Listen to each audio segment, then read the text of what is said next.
And this month's Where Did the Road Go is sponsored in part by Allison Cook, Super Inframan, and Eric Hervin.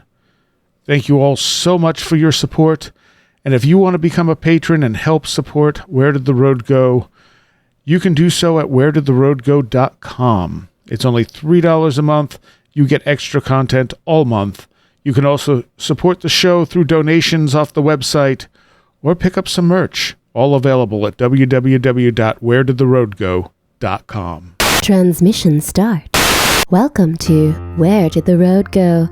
Join us as we wander off the path and explore lost history, consciousness, the paranormal, unexplained mysteries, alternative thought, and much more. We are present on the web at wheredidtheroadgo.com. Now here is your host, Soraya.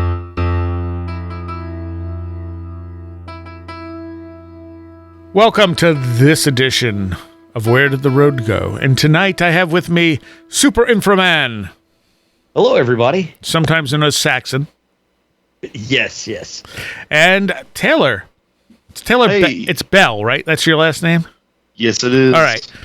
I was going to say Taylor Bell, and then I said, wait, is that right?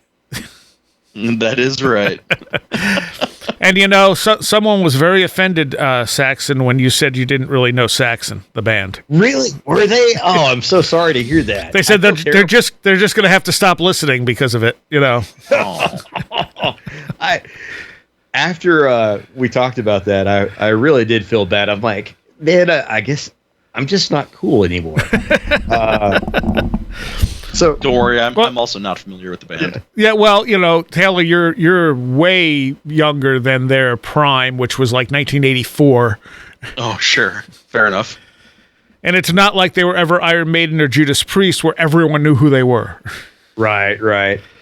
Well, and I was pretty young then too. I was probably starting elementary school. But I here's the thing. I've obviously lost some cred, and I deservedly lost some credibility there on that side because I like to think that I know a lot about music. Yeah, I wasn't joking about hitchhiking to Worcester to go see the Black Crowes and Jimmy Page play. Like, I have made a lot of efforts over the years and done a lot of really awesomely stupid things to see bands. So, you know, it was one of those where I'm like, oh no, not only have I let y'all down, I let myself down. Just go check out, you know, Denim and Leather and Crusader, and you're good. Okay. Well, I'll make sure I get that filled in on my my musical knowledge. They were one of the new wave of British heavy metal bands that started in the late 70s. And technically are still together, but I think there's two of them. I think there's two Saxons. One is the vocalist and some other guys, and then some of the other guys are in a different version of Saxon. If I'm remembering right, that's what it is. Oh, interesting. Oh, okay. like the band split into two different groups Yeah. of the same name? Yeah. Weird. So, but technically they're still going. Anyway, Super Inframan, Saxon, you were out by Mount Shasta last week. I was. And so this was kind of interesting. I went to go pick up a dog, and if y'all remember earlier, we briefly talked about some of our animals that had passed away, and so I went out to rescue a dog that had belonged to an older gentleman that had fallen, and so I was driving the dog home, and our first night on the way back to home was in Mount Shasta, and I was a little familiar with Mount Shasta. You know, I knew a little bit of the Lemurians and some of that sort of connection. Probably from the Schaefer mysteries, but wasn't making the, connection in my head that that's what that was. But it was great to go there just to even see like the air of the town and how they had sort of embraced the mythology of the area. The main drag in town, where you would see like a law office and there was like a great Indian restaurant that my wife and I stopped at. There were at least two businesses that were based around exploring the vortex of Mount Shasta, like touring companies, but with this, emphasis on, astrally traveling within the mountain or something like that. And, that got me thinking, and we talked about this in the Slack too, a little bit about the legends around Mount Shasta and how much was there and where it was rooted in. And I think it's a great connection to something you'd mentioned, Soraya, around like Micronesia and changing levels of the ocean and things like that, because it seems like most of this is rooted in mythology from the indigenous peoples there showing up and saying, well, there was a darker skinned people here that were a little shorter than us when we first got here. Right. And they said they settled here because it reminded them of their home that sank under the ocean. Which if you start thinking like, oh, did they encounter people that we might consider Polynesian, if we're thinking of Micronesia, maybe a little bit more Southeast Asian, something like that. But, there's some ring of authenticity there that I really like. And then it seems like over the years it grew where there was a gentleman that ended up there. I'm trying to remember his name. But anyway, in the late 1800s, he started having fits of automatic writing about the people that lived within Mount Shasta. Mm-hmm. And instead of being shorter with darker skin, they were more like what we might consider, at least in my head, I think the description sound like Space Brothers. Right. Tall and white with blonde hair. Tall and white with blonde hair, exactly. Yeah. Was this the a dweller on two planets situation, or was that something else? I'm trying. I think it might have been. Was that the name of the book that he wrote? Yeah, or The Dividing of the Way by Frederick Spencer Oliver. But I don't know if that's the one you're talking about, or if that's because it's also about Mount Shasta and the whole Lemuria thing. Yeah. Mm-hmm. Well, they were supposed to be Lemurians. Okay. Yeah, and it says channeled automatic writing. I'm looking at the Wikipedia page right now. Okay. Yeah, it's got automatic writing in here. So it's very interesting to see that, though, because it's like, okay, the history of the Space Brother imagery is out here in California all the way back to the late 1800s. And then you think about some of the later, mid 1900 interactions that contactees talked about with the Space Brothers and things. So I'm like, okay, so there's a history here with that. But then the Shaver mystery's coming back in. He, and this is Schaefer writing his pulp stories, sort of expanded on this mythology and was very ambiguous about whether this really happened to him or not. But, he went into the hollow earth of Mount Shasta, met the Lemurians, and then the Davros. Is it the Davos or Davros? I always get that wrong. But it was their... Not sure. They're mechanical beings that the Lemurians had created that then rebelled and were, sort of the bad guys. Was it the Darrows? Darrows. Yes, that's it. Yes, that's it. It was very fascinating stuff. And it's awesome that you can go to this town and have this mythology that's continued there, going back to when indigenous peoples were present. Did you? And you'll see... Go ahead. Did you go jump in the vortex like I asked? I tried. Okay. Unfortunately, I didn't quite make it. But, what was fascinating about it was, and I don't want to call it mundane, but the commonness of the oddities there. Everything about it seemed very matter of fact, that Mount Shasta was a strange place.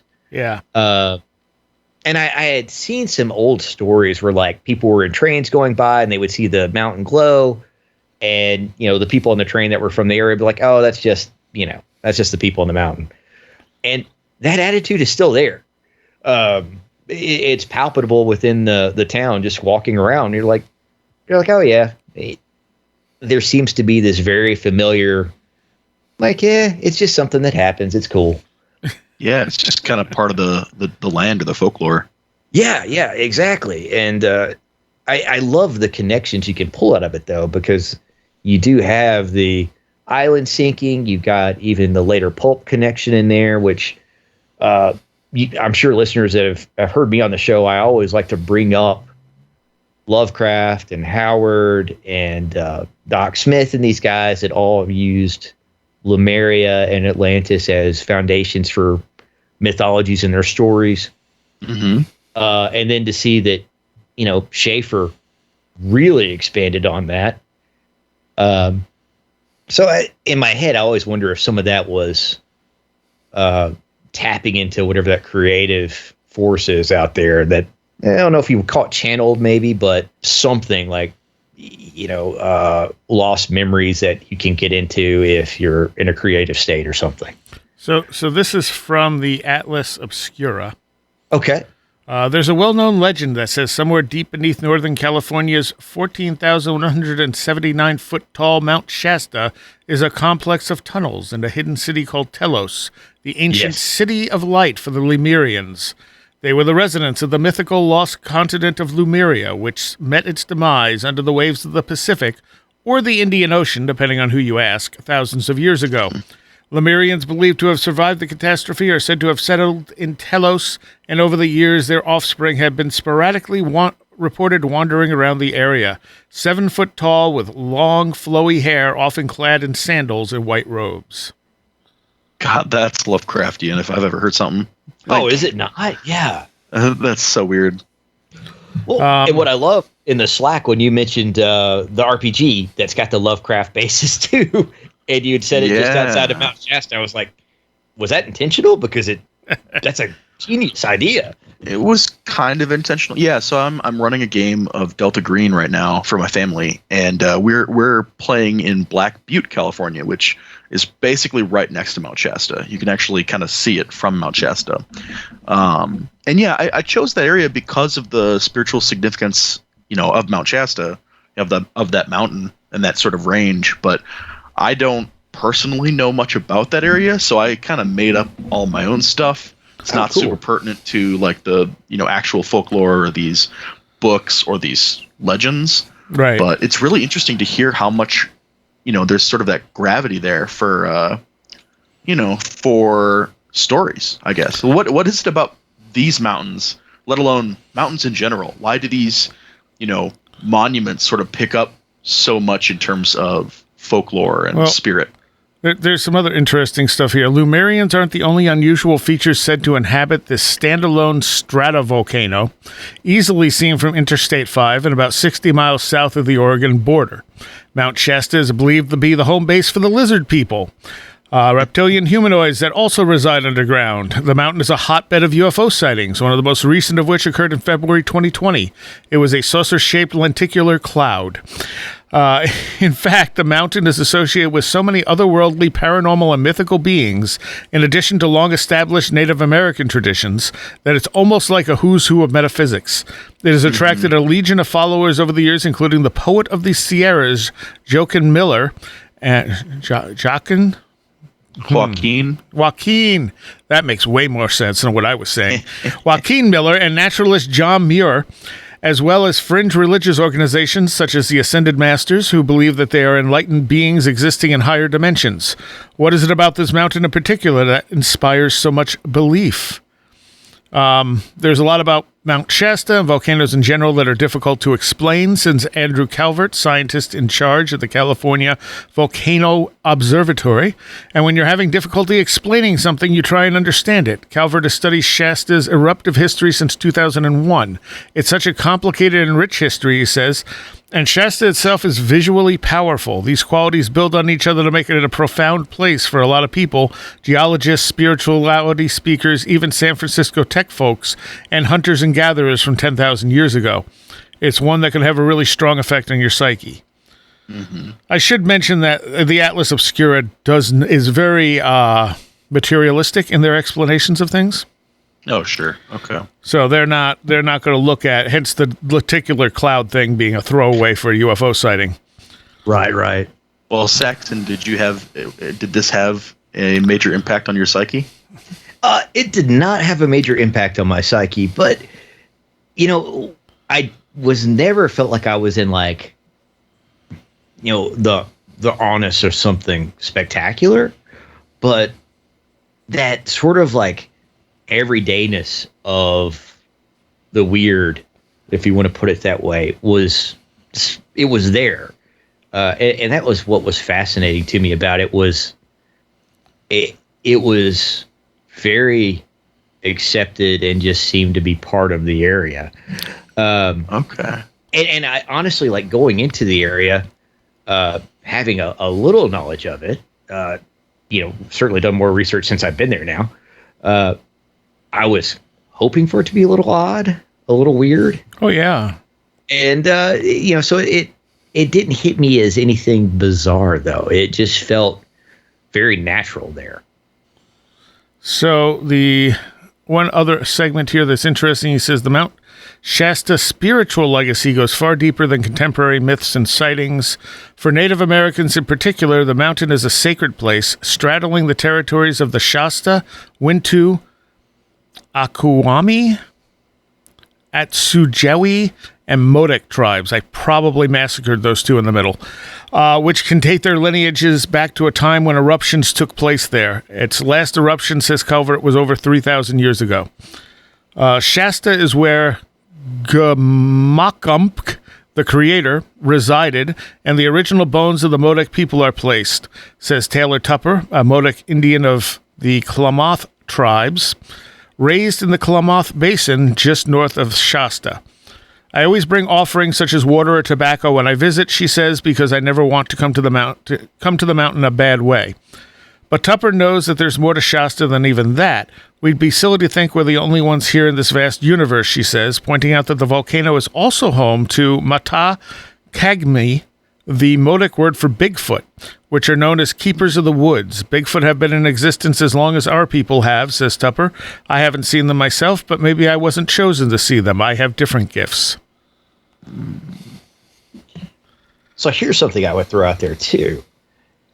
With so much belief in different things invested in this area, how could it not be weird? Yeah. In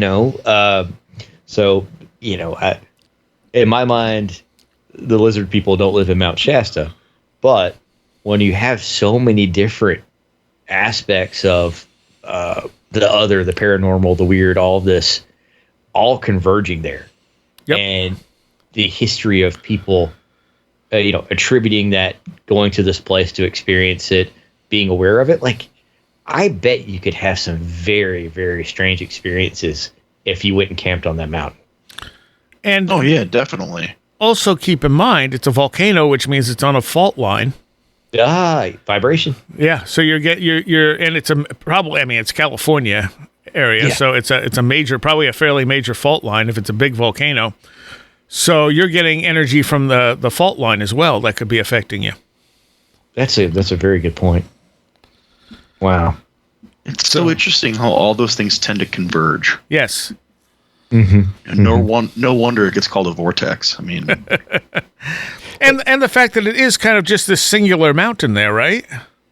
Yeah, right. I mean, well, yeah. Go ahead. There's a couple smaller ones. There's little hills in the area, but yeah, no, it's just this kind of sentinel. Yeah. So there's probably a lot of factors, and yeah, people focusing their beliefs on the weirdness of this place might also give it energy that makes it weird. Mm-hmm.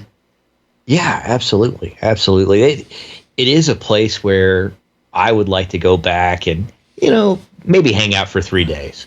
Right. Long enough to, by the way, the best Western in the country is out there too. That's where we stayed. And it looked like a ski lodge. I kid you not. It was amazing. But have your hotel room, go out, camp on the mountain, use the hotel as a base of operations, and take some long drives around, get out in the woods and some things like that. You mentioned Bigfoot. I mean, you're in prime Sasquatch sighting territory there, not just around the mountain, but I mean, that's, you're getting into all of that aspect of California and Oregon. Yeah. So it's a good place to invite some weird experiences into your life. And so I definitely want to make it back out there. This sort of whetted my appetite a little bit for it. That's good. Mm-hmm. I've never been out there, but I would love to visit someday. So go ahead. Sarai. Oh, well, okay. Go on. We had originally not planned to drive back this way. We were going to actually go out through like the Klamath Falls area, but the wildfires are going on there. Oh. And along the highway going east that direction out of Oregon, the fires were not all the way to the highway, but close enough that we were uncomfortable that, you know, we can't predict how these things are going to act. So let's go south first, and then let's head east instead of heading east and then south. Mm-hmm. And it helped kind of like, okay, we ended up in Mount Shasta. Part of our drive also took us through Nevada. And there's like the UFO highway out there, right, where you're driving along and you're like, oh, you know, here's oh my gosh, I'm trying to think. It's not Nellis. It's but before you get to Area 51, you know, there's a larger area where they did all the nuclear testing and things like that. And White Sands. Yeah, White Sands. There we go. I always think of White Sands, and then the place down in New Mexico too that's like that. But anyway, we basically had this sort of like coastal paranormal drive by accident that I wish we could have planned for a little bit more. But it was a great excuse to stop through these places a little bit, at least look around some. But we're getting into Nevada. You know, all that stuff that you would really want to see is far, far away from where you can actually go. So, you know, you're driving down the road and there's a tremendous gas station with a 30-foot, you know, alien made out of tin outside of it, which, by the way, was awesome. I had to stop and take a picture with it. I would hope so. Oh, yeah. I mean, like, I'm not going to be out here again driving through the middle of the desert. Like, I'm stopping to see this. But, you know, it was fun to have that come together as an accident. So I take that as a, if not an omen, encouragement to go out there again and spend a little bit more time. Yeah, there's no such thing as accidents. This is true. This is true. So I've always found like the Mu Lemuria stuff interesting because there is, I mean, okay, so during the last ice age, Micronesia would have been a continent basically. Mm-hmm. And that is where, what is it called? Gadung Padang? Oh, yes. Is it Gunung Padang? I get something like too. that. Yeah, I can't remember off the top of my head what it's called, but it is this temple that is, I mean, they're saying the oldest stuff so far has dated to 30,000 years ago, which is way beyond, you know, anything else accepted, you know, by our current standards of what people could be building at that point. Okay. But they're also blocking some of the investigation of it. So, but even so, it's definitely a very old temple. I know Robert Schoch has gone on record saying that this thing might be the oldest thing we've discovered so far. Or at least that it was a genuine discovery, unlike, say, the Bosnian pyramids, which he doesn't believe are real pyramids. You know, he checked this out and he said, yeah, this is legit. Could be 30,000 years old, you know, so that's old. you know? Definitely. What gets me about all this is like, you know, it kind of goes back to that great question from Ghostbusters that we all got to play with a few shows ago. That was for the patrons, yeah. Yeah, for the Patreon episode. But, you know, like, did Atlantis exist? Did Lemuria exist? You know, those kinds of things. Like, well, it depends on how you look at it, right? Like, we definitely had ocean levels go low during the Ice Age and rise. Mm-hmm. So no doubt there were civilizations that are underwater now. And then you start looking at some of these, like, you know, the indigenous peoples of the area around Mount Shasta saying, well, there were a shorter, darker skinned people here that said this reminded them of home when we got here. But they came from a place that got swallowed by the ocean. Well, right. If you were trying to put it to words, you know, climate change happened because the ice caps melted, because not ice caps, but, you know, the Ice Age started to end. Yeah. And we lost the territory of where we lived, and it was underwater now, or most of it was. You wouldn't be able to put that into words like that. You would say, you know, the island I lived on sank. Yeah. I mean, it's the only way you could. How could you expect them to put it any other way? And so, sure, was there a place specifically called Atlantis? No. Are there memories of places that inspired that is the memory of? Well, hell yeah. Right. Well, there could have been a city or a continent called Atlantis, Sure. but it's not necessary that it was necessarily named that. You know what I mean? Right. It's I'm possible. a big fan of the, are you guys familiar with the Cosmographia podcast? Yeah, that's Randall Carlson and the Snake Brothers. Absolutely. Yeah. So, like the first, I don't know, dozen episodes or so of that podcast is Randall going through kind of some possibilities for what Atlantis could have been. And the way that he approaches it is to sort of look at the, the actual textual information from Plato, for instance, and not just throw it all out and because quote unquote Plato was wrong, but let's look at it. Let's look at what he was actually saying and try to piece it together. And he doesn't come to any conclusions, which, I think, of course, right? If he came to some conclusions, we would have some definitive answers. Right. It's an interesting way to look at, history, written history, and figure out what is out there that we don't know about or that we've kind of brushed off. Maybe Atlantis is part of that. Maybe Lemuria is part of that too. I don't know. Or whatever it was called. I would say exactly. The problem there is the name Lemuria comes from the idea that there were lemurs in India and Madagascar. I think that's what it was. And they were the same basic lemurs. And scientists were like, well, how the hell did we end up with lemurs in these two places that are separated by an ocean? And now I think the accepted answer is plate tectonics moved them apart. But at the time, they imagined, well, maybe there was when the water levels were lower, there was a land bridge here. And they called it Lemuria because it was their theory of how the lemurs existed in both places.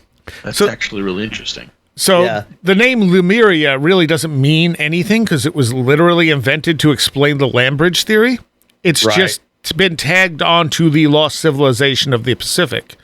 Yeah. I forget where the term Mu comes from. I don't know if Churchwood came up with that when he was writing about it, or that goes to say there's also the idea of the lost continent of Pan.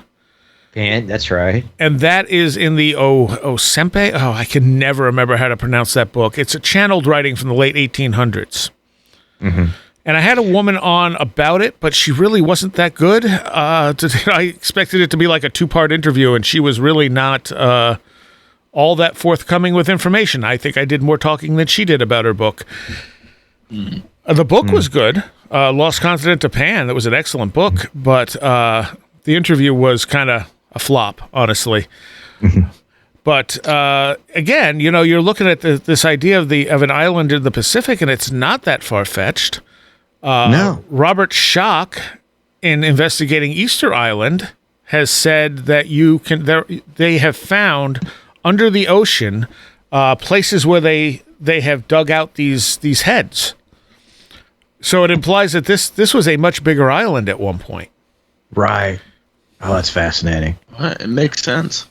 Well, what's great about, by the way, Gunung Padang, they use these natural forming rocks, is the theory about it, that were stacked up like logs in different ways to eventually create this sort of pyramid. And I'm sure they added that on to something that was already there naturally.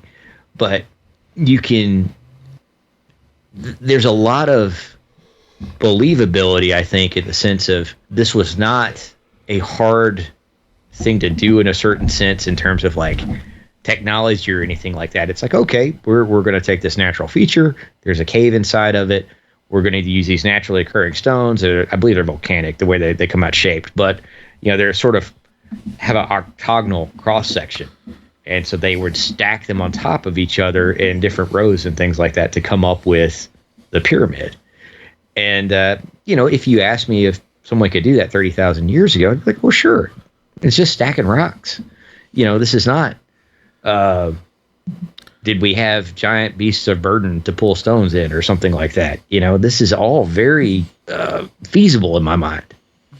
Sure. But then you look at like Göbekli Tepe, and you have these like 60-ton blocks with intricate designs on them and stuff. And it's like, and they're kind of like, oh, hunters and gatherers did this. Yeah. And you're like, something special happened here. It's like, this is beyond the level of hunter-gatherer society. Yeah. If you're roaming from place to place, you're not carrying the stuff to suddenly stop and be like, all right, let's move the biggest megalithic stone that's been carved out of rock ever. Right. It just doesn't work that way. I mean, these people pack light. So if they did, they certainly knew something we don't know. Yeah, exactly. There was an article. Go ahead, sir. Oh, I was going to say there's an article I posted too, and Sam Sharon said he wanted to hear a whole show on this, but I don't think there's enough to do a whole show on this. But ancient site older than Göbekli Tepe unearthed in Turkey. But it doesn't, looking at it, it doesn't seem like it's actually older. It says the latest archaeological excavations in southeastern Turkey discovered an ancient site older than Göbekli Tepe, known as the oldest temple in the world. It might be, as they say, it might be 1,000 years older than Göbekli Tepe. Oh, okay. The excavation work began in 2012. The area is known to have been home throughout history to Sumerians, Akkadians, Babylonians, Hittites, Assyrians, Romans, Seljuks, and Ottomans, among others. And then it says, this is a weird thing. It is possible to consider this as a finding that proves the first settlers in the area were believers. This area is important in terms of being one of the first settled areas of humanity and shows that the first people settling here were believers. I assume that means they think it's a temple? Like religious believers? Right.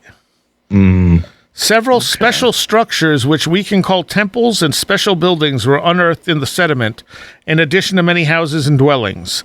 This is a new key point to inform us on many topics, such as how the people in northern Mesopotamia and the upper Tigris began to settle, how the transition from hunter-gatherer life to food production happened, and how cultural and religious structures changed. The buildings in the area are similar to those in Göbekli Tepe. Bonkuklo Tarla is almost 300 kilometers east of Göbekli Tepe. We have identified examples of buildings which we call a public area, temples, religious places that are older compared to discoveries in Göbekli Tepe. So not a very well-written article, but it's... the thing is, like, every time they find something, it's automatically a temple. Yeah, that is an interesting assumption. It happens a lot. And I get into a chicken and the egg trap in my mind when I think about these two, because when they're saying, they were believers, it's, how did early man, or whenever early man is, or a primitive cultured man in terms of time and investment, come up with the idea of worshiping, or maybe more of like a working instead of worshiping a particular figure or idea or something like that? Or was that something that was inspired in them literally? So I don't know, but if you had somebody floating around out there and you thought that this thing that you're seeing in the sky is a deity, like, well, let's make a room where he knows when we're in there, we're talking to him. I don't know. Sure. Or even if you have, a culture that are experiencing, things akin to voices or direction or assistance from some supernatural entity, which I've never really read it, but I've heard that Julian Jaynes bicameral mind thing kind of goes into some of that stuff. Yeah, yes. I was never sure what to think of that. Yeah. I was not a big fan of that theory. Not to say it was wrong, it didn't really gel with how I look at things, because it almost makes primitive people to be like less than conscious. Yeah, it definitely does diminish that, those people. Yeah, so I was kind of like, I don't necessarily think that was the case. It's an interesting theory, but the idea is that they didn't really have as much conscious thought as that they heard their unconscious mind telling them what to do, and that became their gods. But I think even without that, today, in our own cultures, we have situations where people hear or you kind of gain insight or gnosis from some external or supposedly external source that a lot of people turn into a deity. Right. I've been there. but it's not a terribly uncommon thing. I think even in major religions, a lot of people experience that in a first-hand way, you know. So I don't think it's terribly unlikely if there really is something to kind of the roots of, you know, spirituality and religion in general.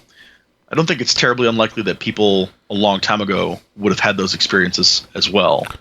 Well, also consider cave paintings, as Graham Hancock has gone through a lot of trouble to show, are often shamanic journeys. So there was spirituality going back as long as we have cave paintings, which is far further than 12,000 years ago. Yes. Okay. So there was some level of spirituality that probably also, and we find evidence that Neanderthals had spirituality. You know, they seem to have some concept of an afterlife, for example. Interesting. So I mean, it's just the immediate. Oh, we found something. It must be a temple because that's the only thing ancient people build. You know. Right. Well, we have such a hard time imagining what anything else could be. That too. And it's the other thing is, like, you read in this article and they're like, oh, well, here's where hunter-gatherers became, you know, more civilized and et cetera. It's like, but we keep pushing that date back. Like, why? Yes. What evidence is there that this is the first one? This is just the oldest one we found. Like, why don't we not assume that this is where everything started every time we find something older? Yeah, exactly. Because it wasn't very long ago that it was 6,000 years ago, and Sumeria was the oldest, you know, that's where we settled down. And now it's 12,000 years ago in Turkey. Or didn't you mention just a little bit ago 30,000 years ago? Right. If you're looking at Southeast Asia, yeah. There could be a lot, so much that was lost at the end of the last ice age, including entire lineages of people. I mean, most people died out at the end of the last ice age. Yep. Yeah.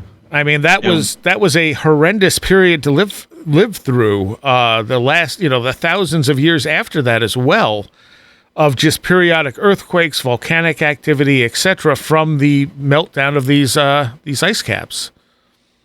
And what little culture did survive mostly has survived through oral traditions, which spread and kind of evolved over time. Just really fascinating to look at. And that's when you look at the stuff like Hamlet's Mill, where they're like, this is a lost tradition that's been, you know, all this information's encoded in this stuff. And, you know, the only explanation is you had an advanced culture and then it got wiped out and it retained this, you know, some level of this information in its myth. So I'm not as familiar on Hamlet's Mill either, Soraya. Yeah. Can you give me the overview of that? Yes. Let me pull up something so I make sure I am speaking correctly about it. I've never actually read it. Again, this comes mostly from people like Graham Hancock and Walter Cruttendon. Okay. But yeah, I've never actually heard of it, I don't think. Hamlet's Mill, an essay investigating the origins of human knowledge and transmission through myth, is a nonfiction work of history and comparative mythology, particularly the subfield of archaeoastronomy. So they're looking at, if I remember right, like the constellations, the churning of the axis of the earth and the heavens, and so like the whole what's it called? How the stars move around the sky. Precession. Yeah. And showing how almost all these cultures have the same like myths regarding precession. Through various like megalithic structures that have been found. Right, or texts.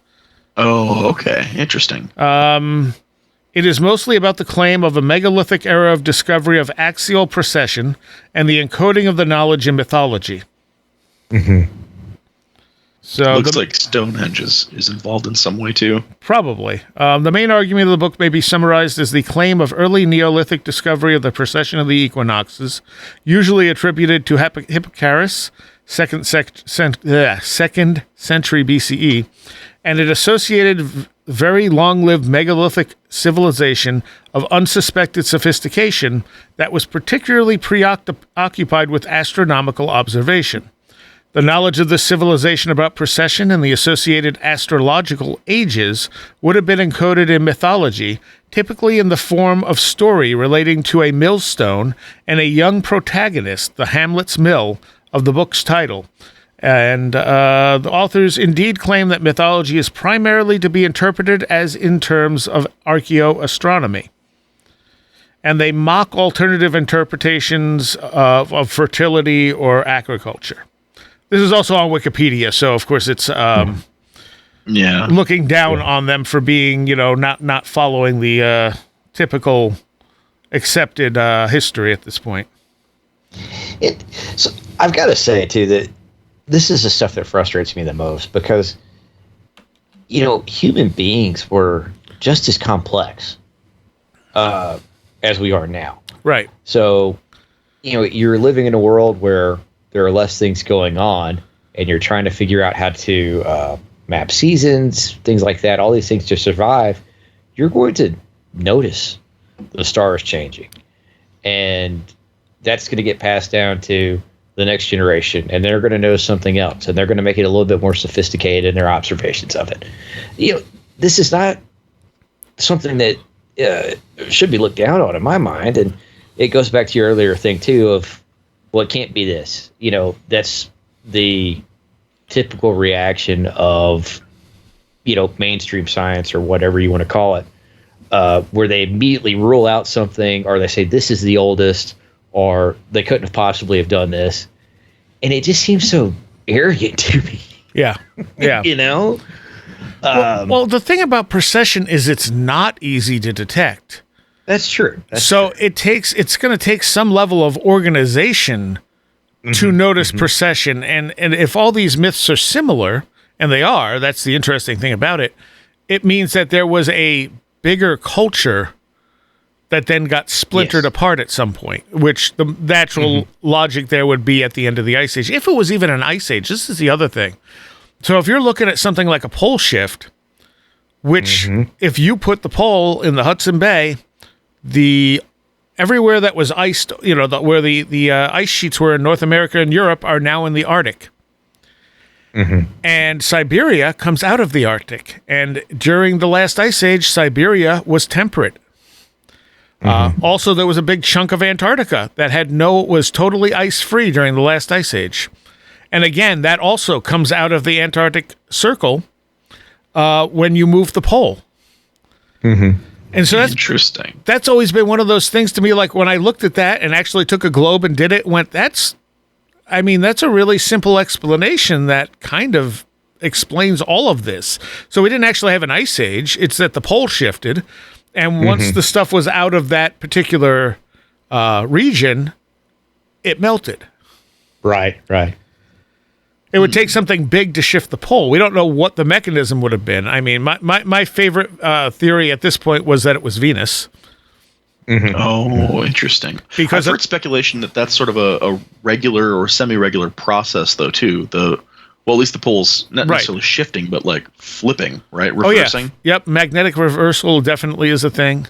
But it would take for the physical poles to shift, it would take something large like a planet, Yeah. Well, was the thought that Venus was an asteroid back then, comet. Or is this more on the Comet. Velikovsky? Yeah, comet. There we go. Velikovsky suggested it was a comet. It shows up in ancient myths as a comet and something that they were terrified of. Yeah. Well, there you go. Yeah. With a tail and everything. Yeah, and it still has really a tail. Interesting. It still has a tail. That's what people don't know. So? You can't see it with the naked eye, but they have detected that it has a tail. Interesting. Also, it's connected electrically to the Earth. Like there's something about the way the magnetic fields interact, where it's like always pointed at the Earth or something like that. Huh. Which suggests that at some point they were connected. I mean, I read Velikovsky's stuff and was very impressed, but I'm like, this is 1950. What do we know now that might like completely blow this out of the water? Sure. Right. And then I just I looked and found Laird Scranton's book on the Velikovsky heresies, and he went in, as someone who had looked at Velikovsky back when he was in when he was in college and stuff, and asked the same question, like, what is modern science? Like, what have we discovered that can invalidate Velikovsky's theories? and instead went, so actually everything Velikovsky said turned out to be right, and everything mainstream science thought at the time turned out to be wrong. And there's a handful of things that we don't know one way or the other, but there was nothing that Velikovsky predicted that was out and out wrong. That's fascinating. Yeah. Yeah, it really is. Because, I mean, like one of the things Velikovsky said is if it was new, it would have a pretty pristine surface. You know, we expected a cold, I think just like a really pockmarked surface. And then we got there and everything was hot and it was very smooth. For Venus? For Venus, yeah. Okay. And they said, well, and then, you know, science had a, you know, backstep and go, okay, well, it's full of volcanic activity. It's a runaway greenhouse effect. It's this, it's that. The surface just keeps reforming itself. That's why there's no craters, you know. Whereas Velikovsky's explanation of this planet's only a few thousand years old makes a lot more sense, really. Right. That's actually really interesting. I remember listening to the Snake Brothers episodes on the Velikovsky heresies. Yes, it definitely seemed that he got that Velikovsky got a really poor treatment by the rest of the academic world. Oh, absolutely. It's unfortunate. Yeah, he was, and it was a lot of ad hominem attacks as well. Yeah, they didn't give him a fair hearing. It was just he's wrong, and that's that. It's just amazing to me, you know, and even recently they were doing, oh gosh, what is it's? You just had him on to talk about this, the hidden history of humankind. What is that? Forbidden Archaeology? Oh, is that Forbidden that Archaeology, yeah. Michael Cremo. So, right, yeah, Cremo. So they were just going over that book, and similarly, a lot of the people who were presenting some of those theories about these discoveries were just immediately kind of shunned, and you know, in some cases the evidence was destroyed or seemingly deliberately misplaced, and people's entire academic careers were basically thrown away because someone somewhere wants to keep a narrative going. And I don't think that that's something that has to be so conspiratorial. I think in some ways it seems like it's almost a fear of losing control of, you know, that idea that you believe yourself to be right and you don't want someone to come along and change that perception. Right. I think too, you know, so my first life, I was in anthropology, and a lot of my older friends were in grad school and things like that. And everybody had ideas and thoughts and concepts they'd come up with that were outside of, you know, the main narratives that they were researching. But, you know, it was one of those things where we're all sitting around the evening, like, you know, hanging out on the weekends, we would talk about, or we would joke about now and then, you know, when they had like office hours or something like that. Yeah. But it was like, we can't put that in the paper though, because they're going to think I'm crazy. And then, you know, I'm not going to be able to defend my thesis because they're just going to kick me out of the program. So it's interesting to see how that control works, because I think you're right. It's a lot of fear, and it's not a conspiracy to keep it out these days. It's a human nature. In my mind. Yeah, exactly. It's a what? You kind of cut out there for me. I said it's human nature. Yeah. Nature. Yeah, definitely. It is. It's sort of like, I'd almost attribute it to like a type of peer pressure or something like that, where you're like, well, I can't talk about this.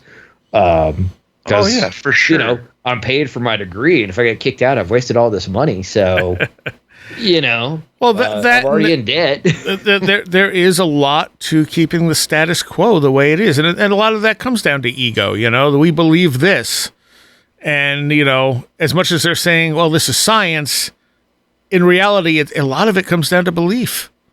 Yep, and like we were talking about earlier, people don't believe things that they think are wrong, right? People have beliefs because they believe those things are correct. Yes. And when somebody challenges their beliefs, it's very difficult for people who kind of aren't used to or aren't okay with throwing out their beliefs. But if you can be okay with reshaping your beliefs, I think it's a lot easier to question them. I think Sarai, you've mentioned Robert Anton Wilson, like question your own BS, right? Your belief system. Yes. Absolutely. I saw something last week. I'll see if I can find this story again. But it was one of those where like the lead scientist on it that was basically said, well, we know it's not this, even though, but it had the look of like, could be something kind of outside of the narrative, right? It was the quick jump to, we know it's not this. Right. But you haven't even really told me what you think it is. You just told me that it can't be this one thing. Now, if it's only 5% chance of being something, outside of the normal narrative, that's fine. But don't tell me it's not and rule it out completely, because then I feel like you're not doing your due diligence of actually conducting science. Yeah. Right. Because you haven't given all the possibilities, a fair shot. I had. Sorry, go ahead. No, go ahead. Well, I was just going to say it's not academically honest. It's not intellectually honest. You're right. It is. It's not honest. But yeah, it's one of those things that it continues to frustrate me anytime I see that. And it kind of goes back to our earlier conversations tonight. But it's like, okay, maybe this is only a 7% chance that this place was a civilization that got swallowed by water over the years or something. I'm just making stuff up arbitrarily right now. But there is a compelling idea there, and to just not give it any thought at all is so disingenuous to me that it makes me feel questionable of what else you come up with, Yeah. Absolutely. But it's counterproductive, though, because the people who do that, who just, shut things out because, well, we know it's not that, right? Those people typically are people who are well respected in some of these circles. Mm-hmm. And it's really unfortunate, because that's not all of academia even, right? It's just some people. And like you said, it's human nature. It's not, I don't think, I personally, I don't think that it's some big conspiratorial thing. I think it's just sort of a distrust of change in a way. So there was a comment here that was left on the interview with J.D. Kenyon. But he said, this guy says, I don't mind alternative fringe views, but this sneering, accusatory tone that these guests take is infuriating. The blackballed people deserved it for their obnoxious behavior, and they have literally faked artifacts. I try to give all the guests a chance to listen to their views, but this is the same tune every revisionist sings. It's true, everyone's hiding it. Don't challenge the status quo. Like, dude, we have indulged in this nonsense for too long. This is the same as people alleging giants are all over America and the Smithsonian is covering it up. The idea that Big Egypt is covering up an age discrepancy is a ridiculous story. A discrepancy with dating does not mean to throw out every bit of canon that has been painstakingly discovered over thousands of years. No, I don't need a bigger mind to wrap my small brain around this concept. This is silly. Stop playing around with semantics like a charlatan. What's the definition of blah, blah, not even mentioning the pseudo-colonization that is taking place with the guests' reckless speculation about Egyptian history. So here's the thing about Egyptian history. I think mostly what we talked about was Robert Schoch's work, which was on the dating of the Sphinx. Right. So Egyptologists will tell you the Sphinx is 2,000 years old or so. Mm-hmm. And they have dated it because of the stele that is present between the legs of the Sphinx.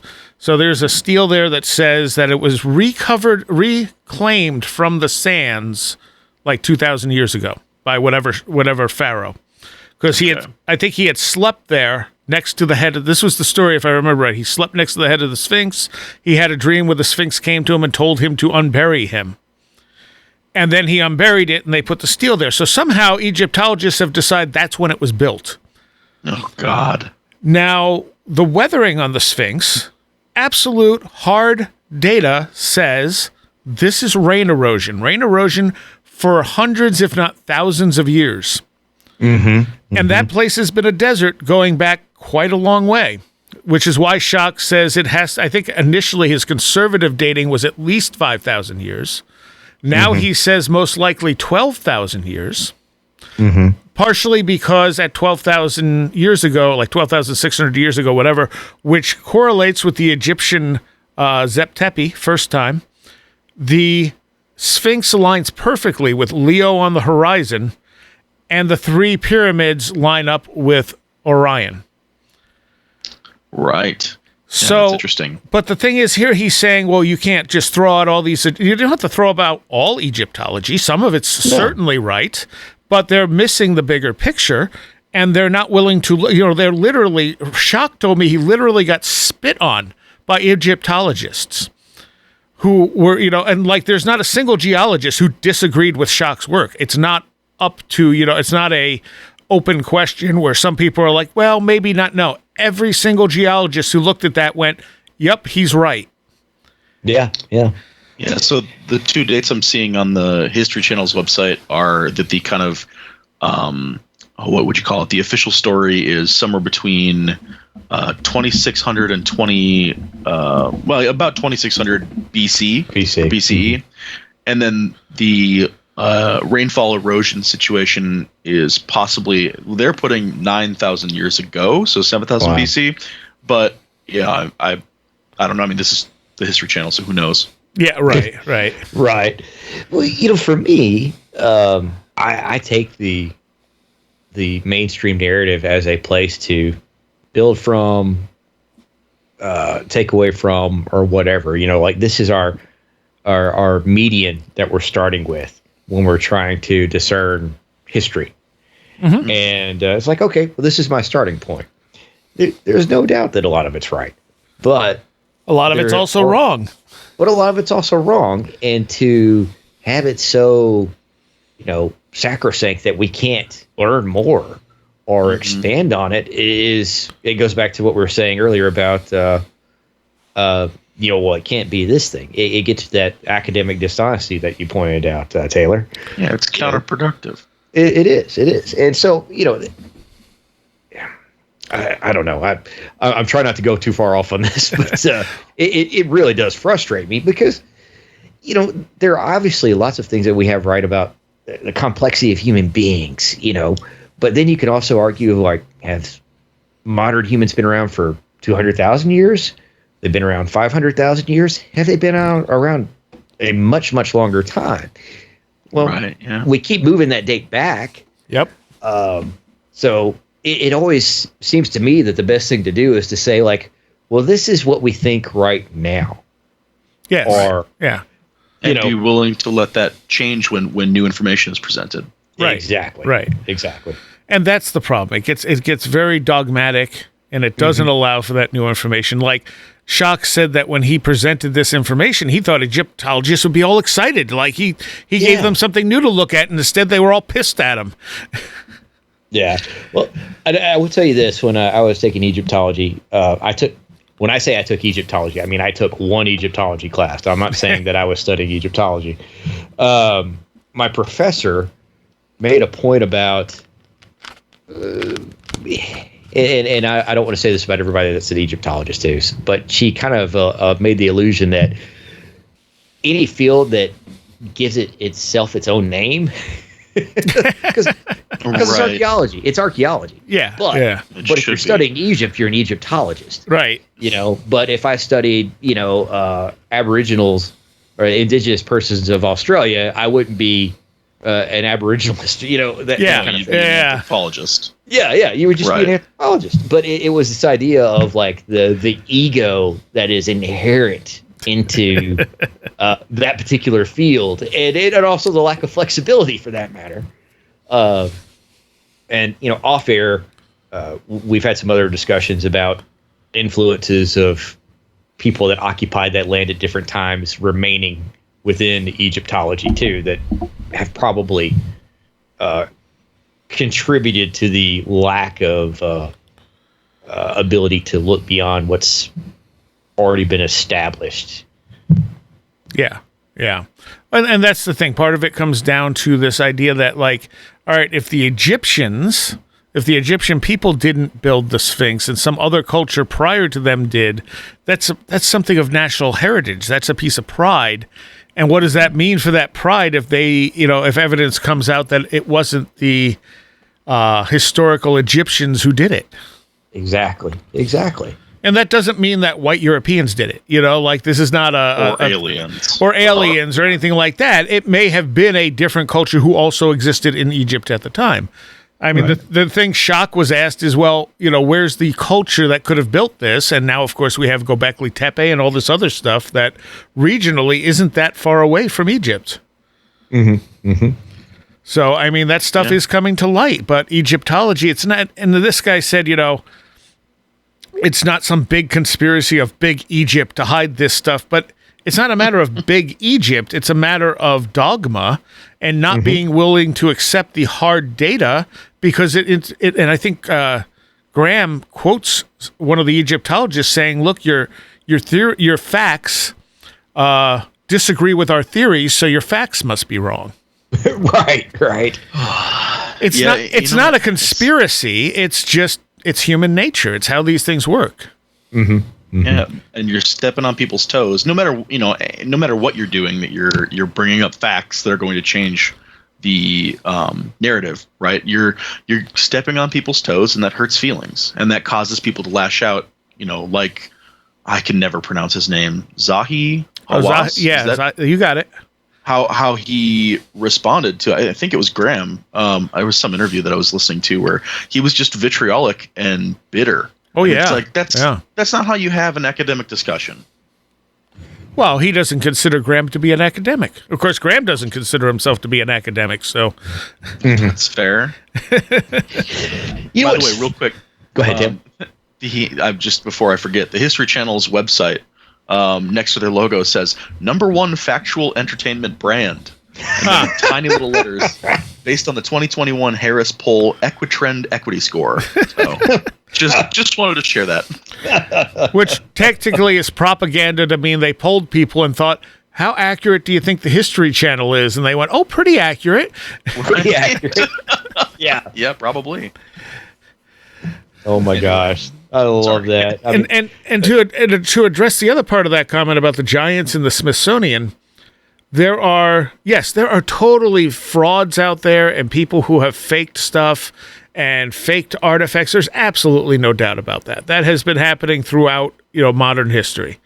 Yeah. However, there are an awful lot of giant uncoveries.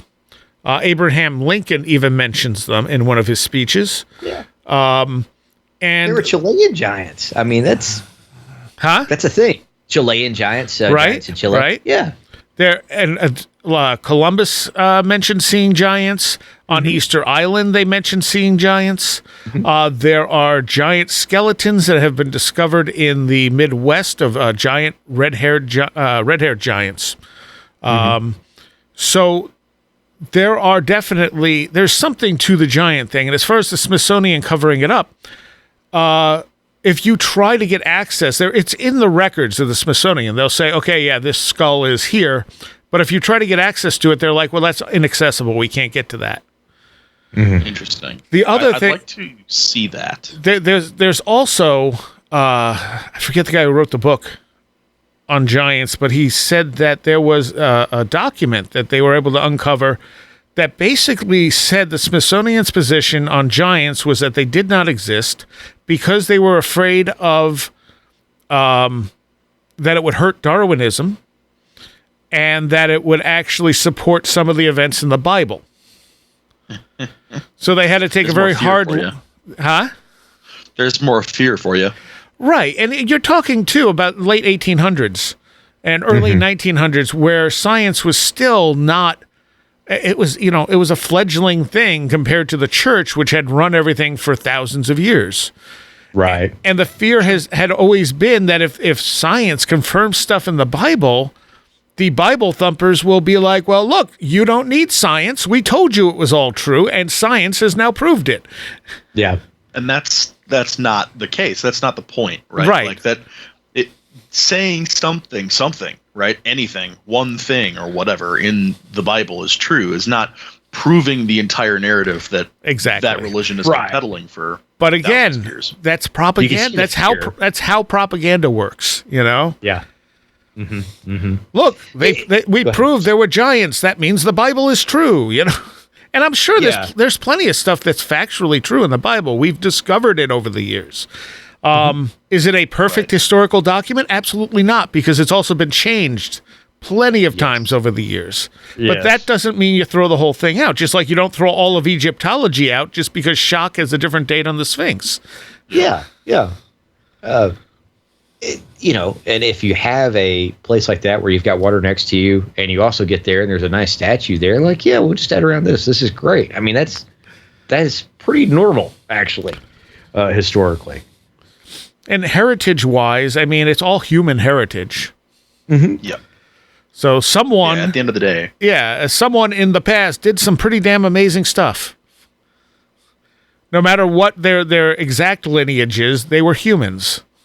I would assume. You know, I'm going to go with the safe assumption they were humans. So, lizard people of Lemuria. Sorry, I just need to bring this back out. Yeah, and it probably goes without saying, but personally, I find that whole ancient aliens thing very dubious, because there's no reason for it when we know that modern people, are capable of doing these things, and there has been decent evidence to suggest that our understanding of when modern humanity formed is not accurate. No, not at all. You know, like that Cremo book, for instance. I mean, there's a lot of stuff in there suggesting that what we consider modern humans, anatomically modern humans, date back far, far longer than we expect or want to think. Yeah. To your point, I mean, I'm going to say the exact same thing you said. It's very belittling of the ingenuity of human beings to just say, well, people couldn't have done that as aliens. You know? Yeah. Now, did they see some strange things? Did they encounter something that we might describe as aliens at some point? Possibly. Maybe. I mean, we do today, and like people have been encountering those things forever. Right. Exactly. But it doesn't mean that, there were flying saucers out there building the pyramids, you know, or Chichen Itza or Teotihuacan or anything like that. One of my anthropology professors, she was actually an archaeologist, was visiting with me about kind of this topic. And this is something that we were outside of the class. So this also tells you, like, felt more comfortable to talk about some of these things. But one of her colleagues had discovered some fish hooks in Australia that put people on the continent, like, I want to say it was about 50,000 years earlier. Yeah. And they were very sophisticated, too. Yep. And so because they were very sophisticated and the date was wrong, people were disregarding them. Yeah. Yep. And, you know, this person had no reason to make these things up.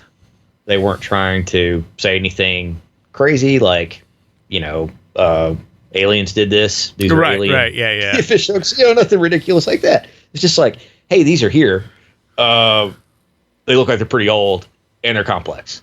So, you know, those are the things that really killed me. But because you think if you take all this cumulative evidence, artifacts, and whatever that gets disregarded in pieces, when you put it all together, there's a lot of compelling evidence all over the place that obviously says we need to expand how we're looking at the narrative. Yeah, but exactly. We throw out bits of it all over the place, you know, all the time, and we don't see the actual amount that we've chipped away